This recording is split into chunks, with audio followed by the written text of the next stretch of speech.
নমস্কার বন্ধুরা, সবাই কেমন আছো? আশা করছি সবাই খুব ভালো আছো।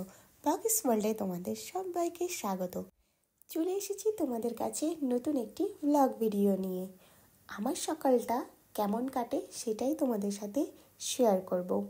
আমার শ্বশুরবাড়ি আর বাবার বাড়ি দুটোই গ্রামের দিকে, আর গ্রামের দিকে কাজবাজ একটু বেশিই থাকে। কিন্তু তাই বলে যে যারা শহরে থাকে তাদের যে কাজবাজ একদমই নেই সেটা কিন্তু বললে ভুল হবে।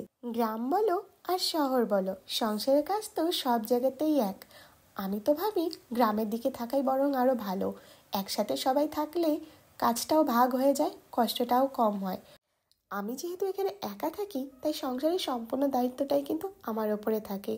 একা হাতে সব কাজ করতে হয়, তাই কষ্টটাও হয়ে যায় বেশি। সংসার বাচ্চা সামলে নিজের জন্য টাইমটা খুব কম পাওয়া যায়। বরের অফিস, ছেলের স্কুল থাকে বলে আমাকে সকালেই রান্না করতে হয়। তো আজকে আমি রান্না করছি আলু ফুলকপি দিয়ে তরকারি। লাউটা ছিল, এই লাউটুকু ভাজা করব, আর বিটটা ভাজা করব, আর ছিল এই কাঁচা টমেটো যেটা টক ঝাল রান্না করব। ভাতটা বসিয়ে দিয়েছি, এবার আমি সবজিগুলো এক এক করে কেটে নিচ্ছি।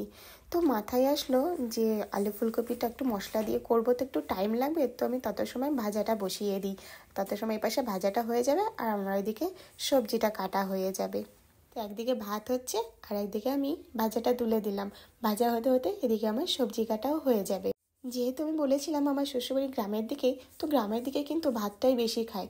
আমার পরেরও সেই অভ্যাস, সকালে ভাত খায় আর ভাতটা টিফিনে নিয়ে যায়। এদিকে ভাজা হতে হতে আমি আবার ছেলের টিফিনের জন্য একটু আলু কেটে নিচ্ছি।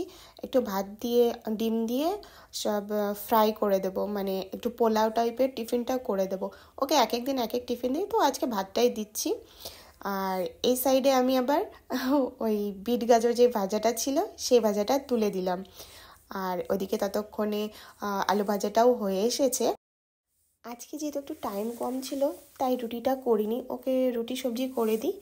আর টাইম কম বলে আজকে এই ভাতটা ফ্রাই করে দিচ্ছি, এটাও খেতে বেশ ভালো লাগে। তো আমি এর মধ্যে ভাতটা অ্যাড করে দিলাম, নাড়াচাড়া দিয়ে বেশ টিফিনটা রেডি।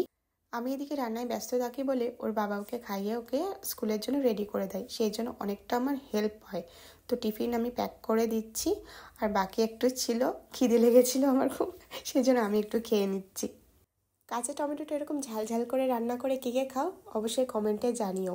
আমি কিন্তু আবার এটা অতটা পছন্দ করি না।